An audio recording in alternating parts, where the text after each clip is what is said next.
Assalamualaikum warahmatullahi wabarakatuh. Suara dengar clear tak? Aiman. Suara clear tak?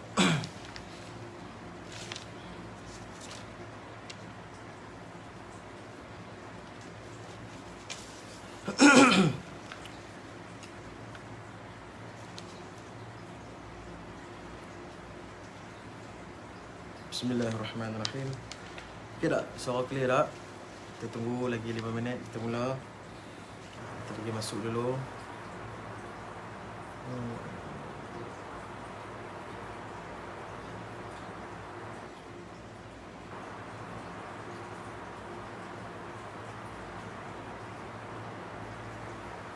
Clear Ustaz. Baik, terima kasih. Terima kasih Aiman.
InsyaAllah lagi 2-3 minit kita mula bagi masuk sikit lagi.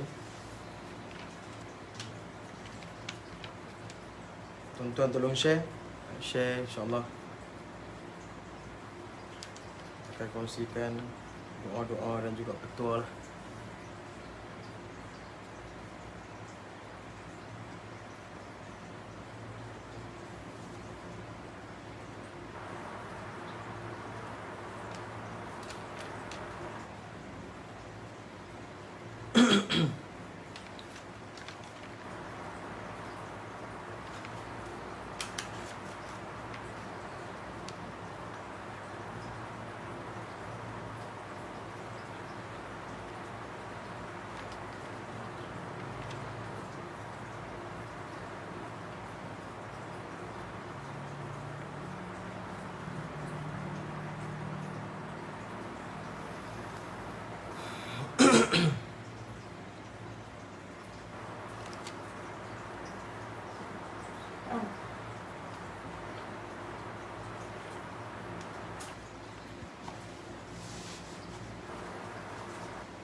Clear tak suara? Suara clear kan? Suara okey kah? Suara clear kah?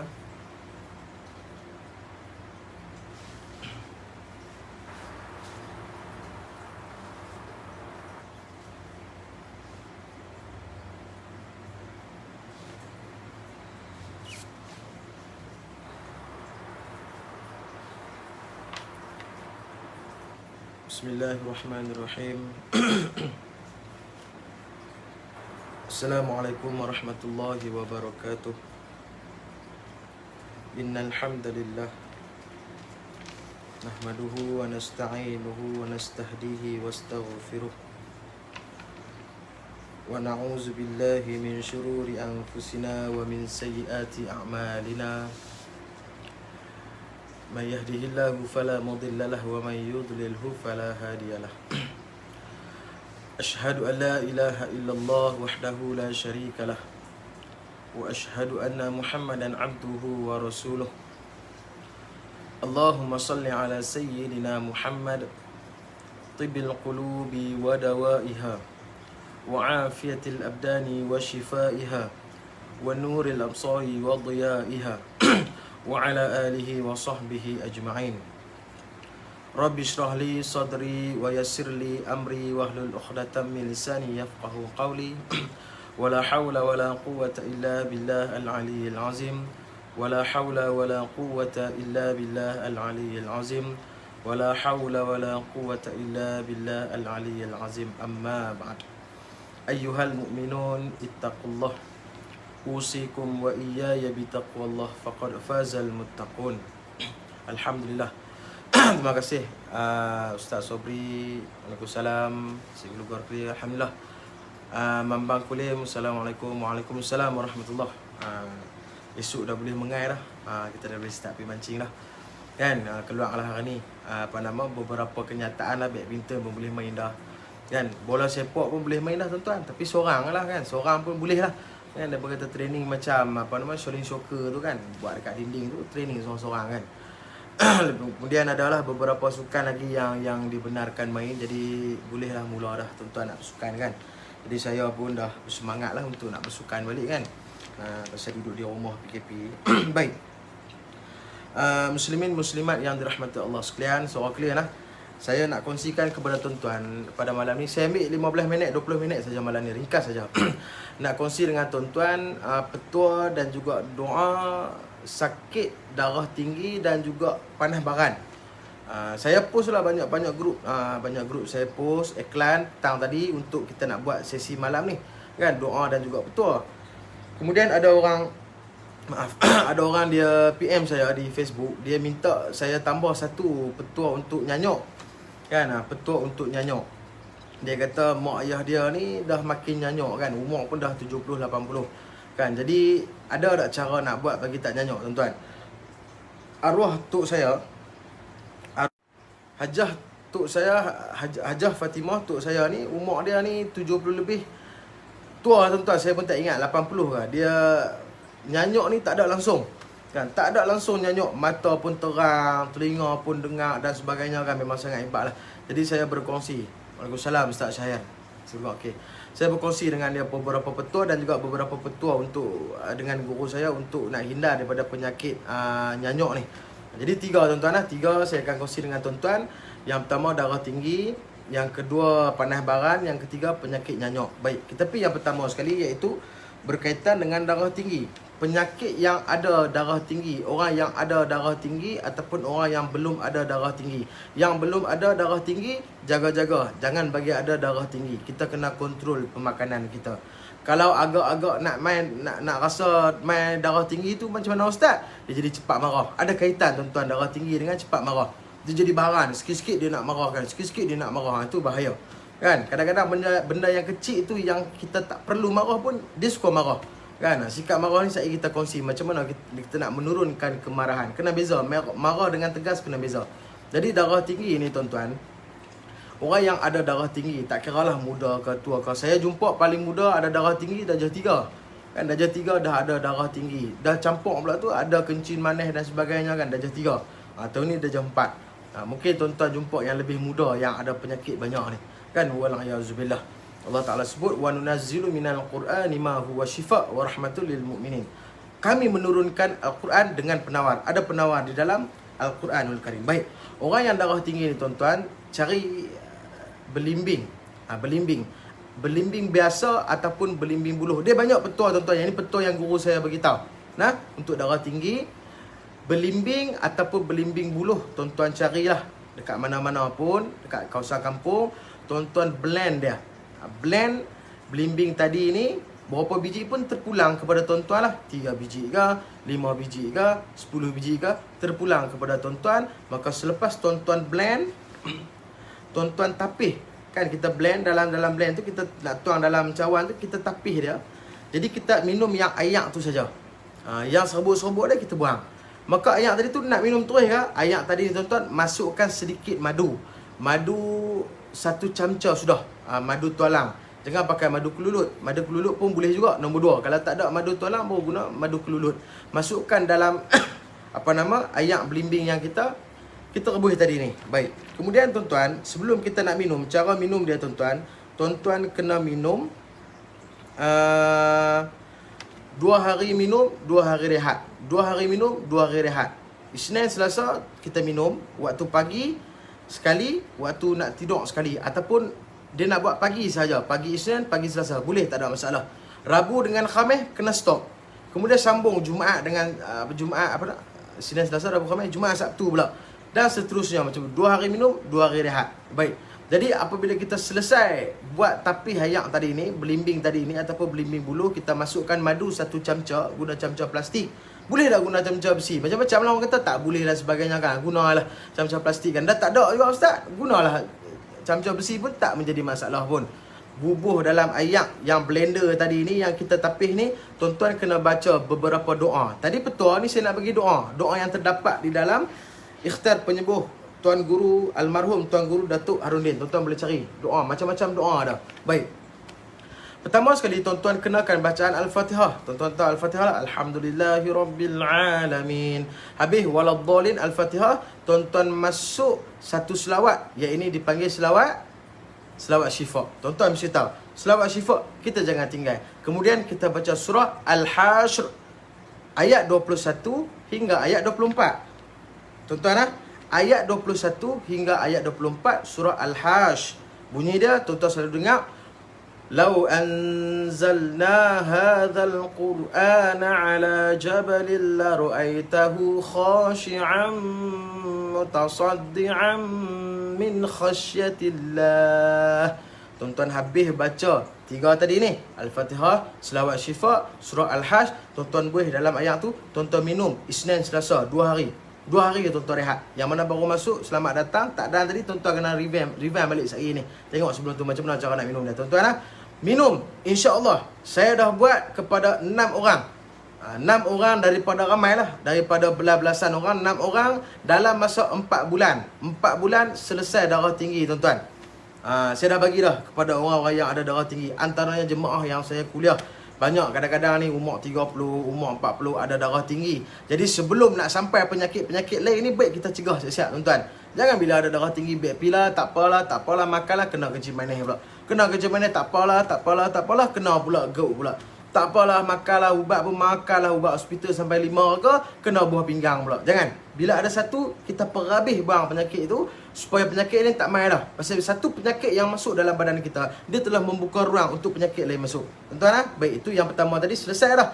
Penyakit darah tinggi. Tuan-tuan buat apa yang saya suruh tadi ni. InsyaAllah, dengan izin Allah. Wa idza maritu fahuwa yashfin. Dia yang bagi penyakit, dia yang bagi kesembuhan. Tuan-tuan kena yakin. Buat baca ayat Quran yang saya beritahu tadi, doa tadi ni. InsyaAllah, dengan izin Allah, mesti baik. Baik, yang kedua tuan-tuan, muslimin muslimat yang dirahmati Allah sekalian. Okey, suara saya clear dah. Minta komen saya yang baru masuk ni. Kalau kita dengar clear, alhamdulillah. Yang kedua adalah petua dan juga doa macam mana kita nak bagi panas baran ataupun sifat marah tu turun sikit. Sama ada sifat marah tu ada dalam diri kita ataupun sifat marah ni ada pada diri suami kita, isteri kita, anak-anak kita ataupun dan sebagainya, kawan-kawan kita. Macam mana kita nak menghilangkan marah? Baik tuan-tuan, kalau kita nak kupaskan tentang hadis Nabi SAW, sangat-sangat banyak. Tuan-tuan buka lah kitab apa pun berlambak tulis bab marah, bab sabar. Kalau tuan-tuan buka dekat Google, lagi banyak hadis-hadis Nabi yang sahih, yang cerita tentang panas baran, cerita tentang marah, suruh sabar, sangat-sangat banyak. Jadi saya tak perlulah nak cerita dekat tuan-tuan. Apabila kita marah, sedang berdiri, kita kena duduk. Bila kita duduk, bila marah, kita tidur kan. Jadi tuan-tuan dah sedia maklum dah benda tu. Tuan-tuan pun tahu sendiri. Cuma kita tak boleh nak kontrol bila kita marah. Baik. Pertama sekali tuan-tuan, sifat marah ni tuan-tuan kita kena tahu. Sifat marah adalah sifat syaitan. Itu ya. Sifat marah ni, sifat barang ni adalah sifat iblis, sifat jin. Kita tak boleh contoh langsung. Oh, susahlah ustaz, tak boleh nak marah. Lagu tu anak buat salah tak boleh nak marah. Bukan, dekat anak, dekat siapa-siapa anak murid ke adalah tegas. Kena beza. Marah tu kena kontrol. Kan? Kena relax, kena kontrol. Pasal apa? Pasal bukan sifat manusia. Apabila orang yang marah, tuan-tuan biasa tengok ada orang marah. Tuan-tuan mesti biasa tengok orang marah. Ataupun tuan-tuan sendiri yang marah. Ataupun kita sendiri kadang-kadang kita nak rasa marah. Ada orang tuan-tuan, dia nak marah. Dia kata apa tau? Dia kata, Han jangan sampai aku marah. Dia kata, aku kalau marah, aku tak ingat dunia dah. Aku nanti pungai apa yang ada. Aku jadi, tak boleh tuan-tuan. Itu bukan sifat manusia. Itu sifat iblis. Jadi kena ubah benda tu. Kita kena ubah sama-sama. Tak boleh. Kan setengah orang, dia bila dia marah, dia kontrol. Setengah orang dia kata, aku boleh sabar, jangan sampai aku marah. tuan-tuan, perkataan tu kita kena ubah. Jangan kata macam tu. Sebenarnya dalam Islam, sifat marah ni tak boleh nak ada dalam diri kita. Melainkan tegas. Yang tadi saya abang, tegas boleh. Kan? Takkan orang mai tarik bini kita kata, tak usah marah, sabarlah. Bukan. Itu bengong kan? Lain. Cerita dia lain. Baik. Jadi, antara petua, bila orang kita sendiri. Saya cerita macam mana nak buat dekat orang. Kita, apabila kita marah, yang pertama sekali tuan-tuan, jangan sekali kita sebut perkataan aku. Jangan kita sebut perkataan aku. Contoh, orang yang kita bercakap tu, dia tua 2-3 tahun. Bila kita bersemang dengan dia, saya. Kan? Bila kita marah, kita bertukar cakap aku. Jangan. Kenapa perkataan aku tu tuan-tuan? Tak ada masalah apa. Tapi janganlah tukar perkataan aku. Dan apabila kita marah, bertengkar dengan orang, tuan-tuan, kita tak bercakap pun, aku ni kita tak bercakap. Memang kita duk bercakap saya. Kekalkan perkataan saya tu. Ataupun kita duk bercakap dengan dia, aku hang. Tiba-tiba satu hari kita marah, kita tukar perkataan kita dengan saya. Kan? Dia akan bagi cool sikit tuan-tuan. Itu berkaitan dengan marah. Kita tak boleh marah tuan-tuan. Marah kita kena kontrol. Pasal bila marah ni, kita telah hilang sabar. Allah Ta'ala sebut dalam Quran, Innallaha ma'as sabirin. Tuan-tuan, tahu dalil ni kan? Allah ni dia bersama-sama dengan orang yang sabar. Jadi bila kita tak sabar, Allah tak bersama dengan kita. Kita berdoa, Allah Ta'ala susah nak makbulkan kerana kita kurang sabar. Bila kita sabar, orang buat dekat kita macam-macam, kita sabar. Masa tengah sabar tu, Allah duduk dengan kita. Ya Allah, angkat tangan. Ya Allah, tolong makbulkan doa aku. Ya Allah, kerana aku sabar. Ya Allah, minta doa, Allah pasti makbul doa kita. Kita kena sabar. Kan? Jadi itu kaedah kita nak kontrol sikit lah. Ustaz cakap macam kan kami tak tahu sangat nak kontrol. Bukan, kita berkongsi. Saya pun kadang-kadang belajar juga macam mana kita nak kontrol. Dari segi bila marah ni, kita tak boleh nak marah, kita kena relax tuan-tuan. Jangan tukar perkataan aku, dan juga jangan ada sifat bila aku marah, aku tak ingat dunia. Itu bukan sifat kita. Tuan-tuan, manusia ni tuan-tuan, dia ada sifat marah. Dia ada sifat cemburu. Betul? Dia ada sifat merajuk. Macam-macam lagi lah. Ini yang lazim yang kita buat. Bila kita marah tuan-tuan, marah biasa ni, itu perkara biasa. Marah biasa, perkara biasa. Yang kedua, merajuk. Orang merajuk ni, perkara biasa. Yang ketiga, cemburu, perkara biasa. Tapi kalau tiga-tiga ni tuan-tuan, kita melebih-lebih. Saya bagi contoh. Kita marah, kita terlalu marah. Kita cemburu, kita terlalu cemburu. Kemudian kita apa lagi? Kita merajuk, terlalu merajuk. Maka tiga-tiga ni bukan sifat daripada kita. Bila terlalu marah adalah sifat jin. Bila terlalu merajuk bukan sifat kita, iaitu sifat mazmumah. Bila kita terlalu cemburu, maka itu bukan sifat kita. Tiga-tiga ni kita mesti kena kontrol tuan-tuan. Tak boleh kita lebih-lebih. Tuan-tuan, nak tahu orang yang ada gangguan dalam badan ni, ada gangguan dalam badan ni, dia cepat baran. Dia cepat marah. Itu ada gangguan di dalam tubuh badan. Bukan payah. Bukan kita nak kena pegang kaki dia, dia melupuk. Aku ni nak bunuh orang lah. Kan, aku nak santau hang sampai mati. Aku nak... Bukan. Nak tahu ada gangguan dalam badan kita, kita cepat marah. Kita jadi baran, tuan-tuan. Itu bermakna kita ada gangguan dalam tubuh badan kita. Maka bermula pada hari ini, sama-sama kita tuan-tuan kontrol marah kita. Dan tuan-tuan, bila ada orang yang marah, saya duk cerita ni tuan-tuan dengar, tuan-tuan tak buat pun, tapi orang yang dekat dengan kita ni, dia ada macam tu. Macam mana kita nak buat? Baik, apabila kita masak nasi, ini petua tuan-tuan, petua. Kata dalam hadis, saya tak tahu lah kalau ada hadis, tapi yang saya cerita ni bukan dalam hadis. Ini petua saja ulama-ulama cerita. Apabila kita masak nasi tuan-tuan, bini lah, kalau suami yang barang ni kan, orang kata apa, bila balik ni suami tanya, kopi mana kopi? Kita kata kopi tak ada. Kopi tak ada, hang ni tu kopi tak ada. Bodoh punya bini kan, celaka punya bini. Pernah aku kahwin dengan kopi pun tak boleh buat, dia maki bini dah. Itu perkara kecil tuan-tuan. Jadi kalau yang tu pun marah, masalah kita punya hati. Fi qulubihim maradun fazadahumullahu marada. Kena hati-hati tuan-tuan. Baik, masa masak nasi tu, biasa orang perempuan duk kacau berai tu, maklum duk kacau berai tu, maklum kena baca satu ayat di dalam surah Asy-Syura. Bukan Syu'ara, Asy-Syura ayat 19. Tak salah saya, ayat 19. Allahu latifun bi'ibadihi yarzuqu man yasha' wa huwal qawiyyul aziz. Tak salah, betul tak? Betul. Tuan-tuan, ayat 19 surah Asy-Syura. Baca Masa kita nak masak nasi tu, duk kacau-kacau beras tu, baca ayat tu, boleh dalam beras tu. InsyaAllah tuan-tuan, orang yang baran ni, bila dia makan, akan lembut sikit hati dia. Kita berdoa. Bukan hari ni kita masak, sehari lepas dia makan, petang tu tak marah terus sampai kiamat. Bukan. Pelan-pelan kita buat. Hari-hari kita baca. Cukup masa Allah Ta'ala ubahkan hati dia, mesti dia akan ubah. Sebab apa? Sebab kita berdoa setiap kali kita nak masak. Tuan-tuan, bini boleh buat, suami boleh buat, mak ayah buat untuk anak. Allahu latifum bi'ibadihi yarzuqu man yasha' wa huwal qawiyyul aziz. Tuan-tuan baca, mesti lembut insya-Allah. Baik, itu antara petua untuk orang yang suka marah, orang yang baran. Kemudian yang terakhir tuan-tuan, untuk yang marah ni saya ada satu lagi petua berkaitan dengan nyanyuk pula. Untuk yang orang baran ni tuan-tuan, kena ada satu sifat dalam hati. Siapa-siapa pun, termasuk dengan saya yang cakap ni, kita kena ada sifat memaafkan. Kita jangan ada sifat dendam. Orang buat naya kita teruk macam mana pun, kita mesti kena maafkan dia. Oh, tu nak maafkan orang ni bukan senang tuan-tuan. Susah kita nak maafkan orang ni. Pasal apa? Pasal apa saya nak kena minta maaf ustaz? Bukan saya yang buat salah, dia yang terajang pasu bunga rumah saya. Takkan saya yang nak pi minta maaf. Nampak tak tuan-tuan?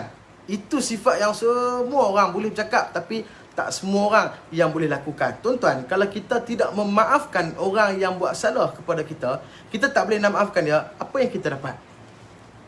Kita tak dapat apa-apa tuan-tuan. Betul tak? Di pejabat kita, di mana-mana lah tuan-tuan punya tempat kerja, suami, isteri, anak, kita berdendam dengan orang ni, kita tak memaafkan ni tuan-tuan, sampai bila-bila pun hati kita tidak tenang. Betul, kita jadi dendam. Sebab apa? Sebab kita tidak memaafkan dia. Sebab bila kita ramai orang yang kita tidak memaafkan, maka akan mai penyakit baru. Penyakit apa pula ustaz? Penyakit tak boleh tidur. Orang yang tidak memaafkan orang ni tuan-tuan, bila bukan dia suka bergaduh. Bolehlah sikit-sikit bergaduh kan, setengah tu dia suka bergaduh kan, setengah tu dia tak suka bergaduh. Tapi dia suka dendam-dendam. Ni dalam hati ni. Dia sakit hati dekat A, B, C, D, E. Dia sakit hati, dia dendam. Mai satu penyakit. Penyakit apa tuan-tuan? Penyakit tak boleh lena. Tak boleh lena malam, dia tidur. Fikir, aku geram. Kalau aku tonyoh, fikir benda tu. Jadi, nak boleh bagi tidur malam, memaafkan orang. Mesti boleh tidur malam. Kan? 10 orang yang dia bergaduh dalam taman, 10 orang yang dia bergaduh dalam kampung tu, buat list kat atas. Lijah, Timah, Kak Nak, apa lagi, semua dia senarai. Dia pergi di rumah. Assalamualaikum, Waalaikumsalam, ni aku ni nak minta maaf lah, kita tak bercakap ni dah 5 raya dah kita tak bercakap. Aku minta maaf lah. Yalah, aku pun minta maaf juga, sama juga. Aku pun ada sifat rasa dendam kan. Pasu bunga ni tak apalah, dah bagi pecah, tak apalah, nak buat macam mana kan, serah pada Allah Ta'ala. Kita memaafkan dia, potong satu nama, pi pula nama yang kedua. Siapa lagi yang kita tidak memaafkan, siapa lagi yang kita berdendam, pergi jumpa dengan dia, minta maaf kepada dia. Habis 10 nama yang kita dendam, habis 10 nama yang kita tak maaf tadi ni, kita telah maafkan, boleh tidur dengan lena tuan-tuan. Tuan-tuan tak percaya, sama-sama kita buat, mesti jadi insya-Allah. Baik tuan-tuan lah. Selesai dah dua petua. Yang pertama darah tinggi, yang kedua baran, marah. Macam mana kita nak kontrol diri kita, macam mana kita nak kontrol orang yang marah. Kita nak buat macam mana? Kan ada doa-doa yang para ulama ajak kepada kita baca di dalam beras. Bila kita nak masak, boleh tak kita baca dalam ayat Allahu Latif? Boleh juga, tak ada masalah. Nak melembutkan hati orang yang terlalu panas baran ni tuan-tuan. Bila panas baran ni tuan-tuan, jin dia suka dengan orang yang marah. Duduk dalam rumah kira nak marah. Hari-hari dia tak marah, dia tak boleh duduk. Mesti kena marah. Jin suka. Marah lagi. Baik. Dua. Yang ketiga, yang terakhir tuan-tuan. Lebih kurang dah. Nak dekat setengah jam dah nah. Yang ketiga, suruh clear tuan-tuan lah. Tuan-tuan tak komen ni, saya rasa clear lah ni. Yang ketiga, petua tak mau bagi nyanyok. Tuan-tuan, tak mau bagi nyanyok ni, saya pun tak tua lagi. Kan? Saya pun tak masuk lagi 60, 70, 80. Saya pun tak tahu apa akan berlaku. Tetapi ni, saya dengar beberapa petua daripada mulut orang alim ulama. Cara macam mana tak mau bagi nyanyok. Dan orang yang bagi petua ni, orang yang tak nyanyok sampai dia mati. Dia tak nyanyok sampai dia mati. Memang dia hebat. Dia buat satu amalan ni tuan-tuan. Baik. Yang pertama tuan-tuan, dia tak banyak amalan dia. 1, 2 ya. Yang pertama sekali, apabila bangun solat subuh, rakaat kedua baca surah Alam Nashrah, surah Insyirah. Kan? Alam nashrah laka sadrak wa wada'na anka wizrak. Baca surah tu pada rakaat yang kedua. Rakaat pertama terpulang kepada kita. Ustaz, boleh tak nak buat selang-seli? surah Al-Nasrah, surah Insyirah tu nak buat selang-seli, boleh, tak ada masalah. Sebaiknya rakaat kedua baca surah Insyirah yang tadi. Itu yang pertama, kalau tak mau bagi nyanyok. Yang kedua tuan-tuan, hal ni semua orang boleh buat. Yang kedua, jangan menyanyi dalam tandas. Jangan duk menyanyi dalam bilik ayak. Menyanyi dalam bilik ayak, dia mesti nyanyok ya. Masuk 40-50 dia mesti nyanyok. Menyanyi, bersembang sama ya tuan-tuan. Ustaz, isap rokok boleh tak dalam bilik ayak? Isap rokok. Isap rokok pun tak boleh. Pasal apa tuan-tuan? Isap rokok ke, isap apalah, vape ke apa, menatang lah ni orang isap tu, Aladin ke apa ke, jangan hisap dalam tandas. Luak boleh tak? Luak ikut suka tuan-tuan lah. Saya cerita hak dalam tandas ni kan. Luak ikut suka tuan-tuan lah. Luak boleh tak? Tak tahu lah. Baik, dalam jamban ni tuan-tuan, tempat apa? Tempat yang paling banyak jin dalam tandas ni. Sebab apa? Najis semua keluar kat situ. Najis semua masuk ke dalam loji kat situ. Bila kita menyanyi tuan-tuan, bila kita menyanyi ni, kita menyaringkan suara kita di dalam tempat yang jin sangat-sangat banyak. Kita nak nyanyi, kita tarik nafas. Sebab apa? Sebab nak bagi nyaring. Sebab apa tuan-tuan? Tempat-tempat lain kita menyanyi tak sedap. Tapi kalau dalam jamban, kalau dalam bilik ayak, kita menyanyi mesti sedap. Nampak tak? Jadi jin dia tipu kita. Kita menyanyi, kita akan dapat penyakit nyanyok. Tuan-tuan, dalam bilik ayak jangan kita menyanyi. Bersembang pun tak boleh. Duduk sebelah ni. Ni. Kemarin ni abang pergi rumah Man tu lah. Bersembang lah, tanya anak dia ni menikah ke tak lagi. Anak kita pun dah 25. Duk bersembang dengan bini kat tandas sebelah. Jangan. Jangan tuan-tuan. Anak mai, kita duduk dalam bilik ayak. Anak mai siapa pula? Ni abah, ada orang mai ni. Ni bagi tahu dekat dia, ambil abah punya duit, buka ambil RM10. Lepas tu pi dekat abah punya motor. Lepas tu pi dekat. Jangan tuan-tuan. Dalam jamban kita jangan kurangkan berinteraksi, melainkan kecemasan sahaja. Tanpa clear. Baik, terima kasih Ibunda Siti Zahra. Dalam jamban ni elokkan bersembang melainkan kecemasan. Mak awak pasal apa? Ada ulang besar masuk dalam rumah. Baru boleh abang. Takat biasa-biasa jangan duk bersembang tuan-tuan lah. Jangan menyanyi, jangan bersembang. Kita menyanyi, masuk bilik ayak ni menyanyi cukup sedap tuan-tuan. Kemudian bersembang cukup sedap dalam bilik ayak. Kemudian jangan hisap rokok, janganlah hisap apa pun dalam tandas tuan-tuan. Kan? Sebab apa? Sebab bila orang yang hisap rokok ni, bila dia tarik tu, masuk aura-aura jin dalam bilik ayak tu. Dalam jamban ni tuan-tuan, hak bau-bau yang macam ni masuk. Duduk dekat dada dia. Sakit pi dada pula. Ustaz, sakit dada macam mana Ustaz? Nak buat petua apa pula sakit dada ni? Saya kongsilah dengan tuan-tuan. Sakit dada lah. Daripada awal ni dua saya nak kongsi. Darah tinggi dengan baran. Tapi dia termasuk tak apa, saya kongsi dengan tuan-tuan. Tuan-tuan kongsi dengan adik-beradik, kongsi dengan kawan-kawan. Mudah-mudahan semua akan dapat pahala. Saya pun tak mahu apa, saya pun nak pahala. Nak mati nak buat pahala saja. Tuan-tuan lah, baik. Bila sakit dada, berhenti sat. Yang tadi ni, yang nyanyuk ni kita berhenti sat. Saya nak bagi petua orang sakit dada. Umur muda ni dia sakit dada. Bila saya baru pergi rawat tuan-tuan. Semalam di di Nibun Tebai kan, sakit dada. Doktor ni X-ray ni banyak kali dah, apa pun tak ada. Kita takut ada benda yang duduk di dada dia. Sebab doktor sudah cek, doktor dah X-ray, doktor dah test COVID dan sebagainya, tak ada apa-apa masalah pun. Sebab apa dada tuan-tuan? Sebab apa jin dia masuk, dia duduk dekat dada? Kerana dekat dada kita ni ada apa? Bersebelahan dengan paru-paru. Paru-paru ni apa? Itulah limpa bedai ayam tu kan. Paru-paru tu. Paru-paru tu adalah darah yang beku. Dia duduk di sini. Jin ni dia duduk dalam badan kita. Dia pergi di mana? Dua tempat ya. Jin masuk dalam badan kita, dia akan duduk dalam darah. Yang kedua, dia akan pergi dekat tempat paling banyak darah, iaitu paru-paru. Assalamualaikum Ustaz. Ikan belakang tu ajak sembang. Allahu Akbar. Dia akan duduk dekat paru-paru darah. Jadi kita sakit dada. Jadi macam mana kita nak mengurangkan sakit dada ni tuan-tuan?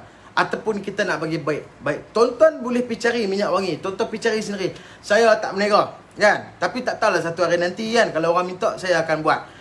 Tuan-tuan pergi cari minyak wangi kasturi. Pergi carilah dekat mana-mana pun minyak wangi kasturi. Tak ada masalah. Jangan pergi cari minyak wangi apa Avon ke apa kan. Pasal kita nak sedut duduk di dada. Minyak wangi lain tuan-tuan beli dekat Paksen, semok dekat baju, tak ada masalah. Ni yang kita nak rawat dada ni, tuan-tuan cari minyak wangi kasturi. Pilah mana-mana. Kalau di kawasan Seberang Perai, Seberang Jaya apa semua ni, di Masjid Seberang Jaya ada sahabat kita jual. Lah ni COVID saya tak tahu, kena kontak dia kan, cari di Facebook dia.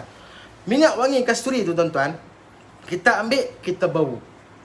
Paling bagus minyak wangi kasturi kijang. Kita bau. Tonyoh kita bau. Tonyoh. Pasal apa kita kena bau bila kita sakit dada tuan-tuan? Ni nak bagi logik dia ni. Sebab bila orang dia sakit benda lain, kita bagi minuman ataupun makanan supaya masuk ke dalam perut. Perut punca kita ada penyakit. Sebab tu kena jaga perut. Bila kita sakit dada, kita makan, makanan dia tak duduk dekat dada, dia masuk dalam perut. Bila kita minum ayak dia tak pergi dekat dada, dia akan pergi ke dalam perut. Jadi apa yang pergi di dada adalah oksigen. Yang kita tarik ni, oksigen yang akan pergi di dada. Maksudnya yang duduk di dada ni adalah angin. Jadi pewangi tu yang kita tarik ni, wangian-wangian tu dia akan duduk di dada kita, tuan-tuan. Wangian ni kenapa kena wangi ustaz? Kerana jin tak suka benda-benda yang busuk. Tu tuan-tuan. Sakit dada, ambil yang selalu bau. Tonyoh di tangan. Bubuh. Nanti bila wangian tu sampai di dada, dia akan hilang rasa sakit dada, insya-Allah dengan izin Allah. Baik, tuan-tuan, balik kepada kita punya petua tadi ni, iaitu nyanyok. Nyanyok janganlah kita bersembang dalam bilik ayak, menyanyi kan, makan lagi lah tak boleh, minum dalam bilik ayak dan sebagainya. Jadi tuan-tuan, saya ingat setakat tu saja. Yang baru masuk, selamat datang dan boleh tengok ulangan satgi ni macam mana daripada awal, iaitu darah tinggi, panas baran, nyanyok. 3 ni yang saya kongsi. Kita nak hilangkan benda ni yang ada dekat diri kita ni. Mudah-mudahan senang kita beribadat kepada Allah Subhanahu Wa Taala. Tuan-tuan, ada soalan tak? Kalau ada soalan, saya tahu saya jawab. Saya tak tahu, lain kali saya jawab. Tak ada soalan, kita nak berhenti dekat sini. Dan Aisyah pun nak masuk dah. Kan, cukuplah setengah jam kita nak bagi petua dan doa saja. Kan, kalau bab-bab sihir ni kita bagi sejam lebih lah. Tapi doa dengan petua ni ringkas saja. Pasal kalau bagi banyak, susah kita nak ingat kan. Doa ni ayat apa dalam Quran, ayat apa, dia jadi susah. Jadi saya bagi setiap kali ada siri berkaitan dengan petua dan doa, saya akan bagi 2 atau 3 saja. Saya tak akan bagi lebih. Kan, kalau tuan-tuan nak lebih, kena pergi kuliah di masjid di surau. Yang tu saya akan bagi banyak pasal apa? Pasal masa dia panjang. Baik tuan-tuan, ada soalan apa tak? Adnan Ibrahim. Daripada orang kampung saya ni. Okey, Ustaz Zul buat dah, Ustaz Zul Azhari. Okey, saya ingat tak ada apa-apa tuan-tuan. Tuan-tuan lah. InsyaAllah ada rezeki kita jumpa lagi. Apa yang baik datang daripada Allah Subhanahu Wa Taala. Apa yang kurang, apa yang lemah, semuanya datang daripada kelemahan diri saya sendiri. Sekiranya ada tersalah cakap, tuan-tuan boleh berikan teguran kepada saya. Wabillahi taufiq wal hidayah. Wassalamualaikum warahmatullahi wabarakatuh.